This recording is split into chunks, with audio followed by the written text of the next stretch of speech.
what I can say that this game is really serious for us.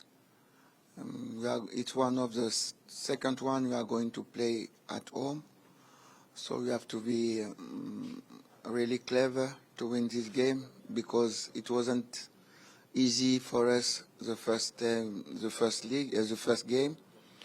We drew in prison, and it was really difficult. So we have it in our memory, and we know that tomorrow it will be difficult. Sisi kama team tupo tayari kwa ajili ya kuwakabili Prison, kwani tunaamini ni utakuwa mchezo mgumu sana kulinganisha matokeo ambayo tuliyapata tukiwa kwao jijini Mbeya, na sisi kama team katika uwanja wetu wa nyumbani tunahitaji kuutumia vizuri ili mradi tuweze kupata point 3. Tunawaheshimu sana Prison kwa maana ile nafasi waliokuwepo ni nafasi tu, kwani tunaamini ni wana timu nzuri ambayo inacheza kiushindani. Kwa hiyo tunategemea mchezo mzuri wenye kuleta point 3 kwa Azam FC.